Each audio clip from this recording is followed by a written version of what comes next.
Hello बच्चों, स्वागत है आप सबका आपके अपने चैनल RNG के हब में।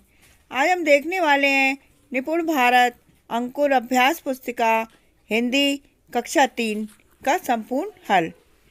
पर हाँ, यदि आप मेरे चैनल पे पहली बार आए हैं तो चैनल को सब्सक्राइब जरूर कर लें और वीडियो अच्छी लगे तो उसको लाइक भी ज़रूर कीजिए। ओके बच्चों, आज हम देखने वाले हैं पाठ 19 छोटी सी प्याऊ सप्ताह 26। इसका संपूर्ण हल देखेंगे। तो बच्चों, मौखिक चर्चा में आए शब्दों को बोर्ड से देख के लिखना है, जैसे प्याऊ, झोंपड़ी, बच्चे, गर्मी आदि। घर में पानी भरने के लिए किन बर्तनों का उपयोग किया जाता है उनके नाम लिखिए। घड़े व सुराही का उपयोग किया जाता है। आंसर में आप ये लिख सकते हैं। अब ये पठन बोध है, इसको पढ़ लो। फिर लोगों का गला प्यास से कब सूखता है बताओ। तो आप लिख सकते हैं, जब धूप में घूमते गर्मी में प्यास से गला सूखता है। मटके पर गीला कपड़ा क्यों रखते हैं? इस कारण पानी ठंडा रहे।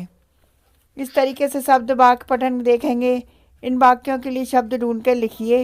रास्ते पे चलने वाला राहगीर, पानी भरने की जगह पनघट, भलाई का काम पुण्य, गर्मी में पानी पीने के लिए रखे मटके प्याऊ। इस तरीके से अपन को करना है। अब आगे देखते हैं। नीचे लिखे शब्दों में एक एक वाक्य बोलिए और लिखिए। कपड़ा, धूप से कपड़े जल्दी सूखते हैं। प्याऊ, गर्मी में प्याऊ लगाते हैं। व्यर्थ, पानी व्यर्थ न जाए। पुण्य, पानी पिलाना पुण्य का कार्य है। मटका, मटके में पानी ठंडा रहता है। अब अपन देखेंगे धारा प्रवाह पठन। तेज धूप में जब पथिकों का कंठ सूखता जाए, इस तरीके से धारा प्रवाह है। तो इनके क्वेश्चन आंसर है। राहगीरों को गर्मी में क्या परेशानी होती है? पानी की। प्याऊ में पानी किस बर्तन में रखा जाता है? मटकों में रखा जाता है। इस तरीके से आप लिख सकते हैं। मटके पर 3 वाक्य लिखिए।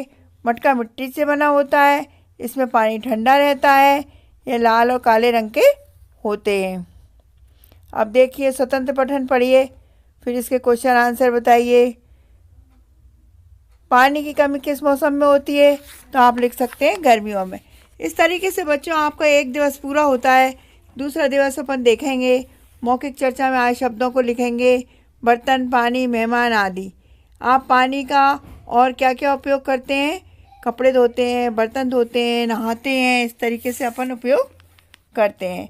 पठन बोध में है, प्यास बुझाना पुण्य का काम है। कैसे?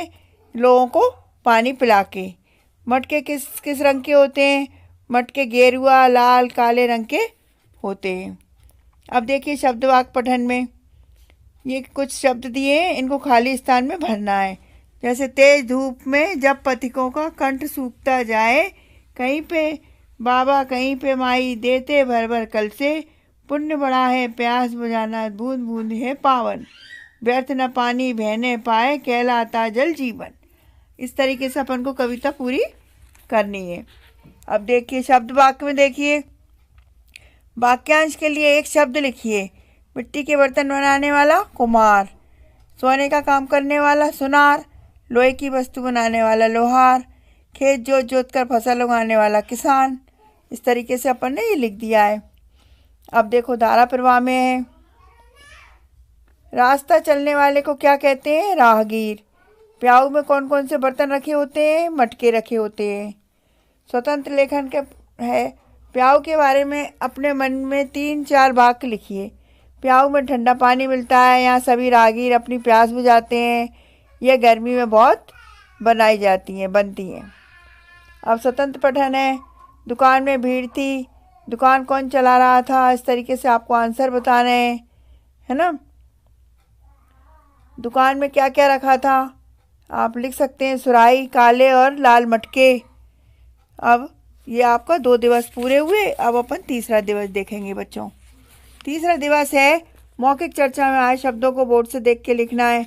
नल, बाल्टी, पेड़, कुआं। इस तरीके से आपके स्कूल में पीने का पानी कहाँ से आता है?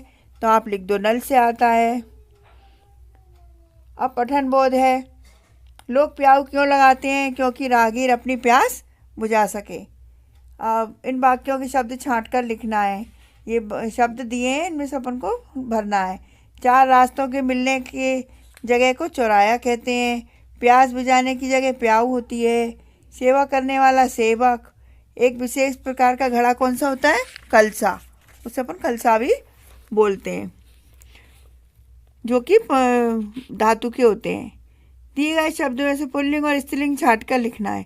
ऊपर ये कुछ शब्द दिए हैं, इनमें से अपन को पुल्लिंग छाटने हैं। भाई, चीता, मामा, ये सब पुल्लिंग है। स्त्रीलिंग कौन से हैं? बिल्ली, भैंस, नानी, गाय, ये सब स्त्रीलिंग में आएंगे। इस तरीके से आपको लिंग का ज्ञान हो जाएगा। अब धारा प्रवाह है ये। प्याऊ से किसे राहत मिलती है? राहगीर को। पानी बचाने के 3-4 वाक्य अथवा नारे लिखिए। तो लिख दीजिए आप, जल ही जीवन है, जल है तो कल है, पानी व्यर्थ ना बहाएं, ना रहेगा जल ना रहेगा कल। इस तरीके से आप वाक्य लिख सकते हैं, नारे।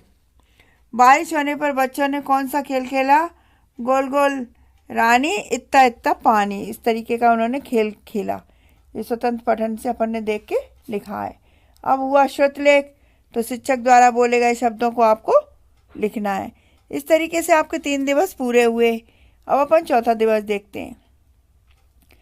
मौखिक चर्चा में आए शब्दों को लिखना है। नर्मदा, नदी, बाढ़, इस तरीके से शब्द आए। नदी में अधिक पानी किस मौसम में रहता है? बारिश के मौसम में। पठन बोध में देखिए, पक्षी पानी कहाँ से पीते हैं? नदी, तालाब, कुएं आदि पे। शब्द वाक्य पठन में देखो, ये जोड़ियाँ दी हैं, इनको मिलाना है। माता को पिता से, बहन को भाई से, काकी को काका से, चाची को चाचा से। ये लिंग है, स्त्रीलिंग एंड पुल्लिंग। इन शब्दों के लिए एक वाक्य लिखिए और लिखिए। जैसे नदी, हम नदी पर नहाने जाएंगे। अब दूसरा शब्द देखिए, मछली, तो आप लिख लो मछली पानी में रहती है। तालाब, तालाब भरे हुए हैं। बारिश, बारिश का मौसम सुहाना होता है। टंकी, टंकी भर गई है। इस तरीके से अपन को शब्दों से वाक्य बनाने हैं। पानी की बूंद बूंद क्यों बचाना चाहिए? क्योंकि पानी की बूंद बूंद पावन है, मतलब बहुत आवश्यक है। प्यासा कौआ वाली कहानी लिखो। तो उसमें आप लिख दो, एक प्यासा कौआ था, वह पानी की तलाश में एक घड़े पर आकर बैठा। घड़े में पानी बहुत नीचे था। उसने अपनी चोंच से उसमें पत्थर कंकड़ डाले, पानी ऊपर आ गया, वह पानी पी के उड़ गया। इस तरीके से आपको लिखना है। अब स्वतंत्र पठन में देखो, गांव के तालाब में क्या क्या था? फूल थे, सिंघाड़े थे। उस तालाब में और क्या लगता था? सिंघाड़े लगते थे। अब शिक्षक द्वारा बोले गए शब्द और वाक्य लिखिए जो आपके शिक्षक बोलें। इस तरीके से चौथा दिवस पूर्ण होता है। अपन 5वां दिवस देखेंगे। पानी के स्रोत क्या है? नल, तालाब, नदी, कुआं। इस तरीके से लिखिए। किन्हीं 2 झीलों नदियों के नाम लिखो। नर्मदा नदी और गंगा नदी। अब देखो, जल ही जीवन कैसे है? क्योंकि जल ही जीवन है, जल के बिना कुछ नहीं हो सकता। आपके पास बोतल में पानी है और कोई प्यासा आपसे पानी मांगे तो क्या करोगे? आप लिखो, उसको पानी पीने को दे देंगे। अब मिलते जुलते शब्दों को बताइए और लिखिए। जैसे मटका, लटका, झटका, सटका, प्यासा, न्यासा, क्यासा, क्यासा, नल, बल, चल, कल। इस तरीके से अपन को राइमिंग वर्ड समानार्थक वाले शब्दों को लिखना है। अब देखिए, मौखिक प्रश्न है धारा प्रवाह से। पत्थर कहाँ था? ऑप्शन है सड़क पर, गली पर, बाजार पर, घर पर। तो आप लिखो गली पर। प्रश्न नंबर 2, पिंकू क्यों गिरने वाला था? चक्कर आने के कारण, पत्थर से टकराने के कारण, फिसलने के कारण। तो आप लिखो पत्थर से टकराने के कारण। दादी ने रास्ते से पत्थर क्यों हटाया? इससे और कोई ना गिरे।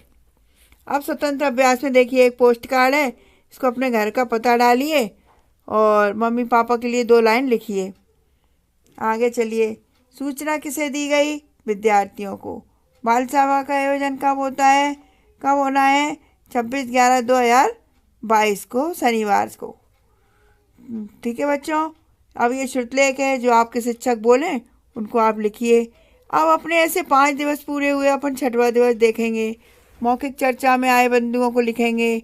कविता, कहानी, प्याऊ, गीत, इस तरीके से शब्द आए। छोटी सी प्याऊ कविता की 2 पंक्ति लिखिए। पानी को व्यर्थ ना बहाएं क्योंकि जल ही जीवन है।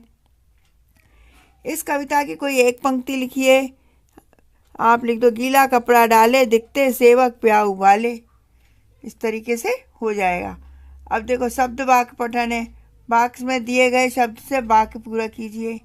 एक पथिक बहुत प्यासा था। उसे दूर एक पेड़ दिखाई दिया। पेड़ के नीचे एक चबूतरे पर एक प्याऊ बनी थी। उसमें एक बूढ़ी माँ बैठी थी जो राहगीरों को पानी पिला रही थी। बूढ़ी माँ बारी बारी से सबको पानी पिला रही थी।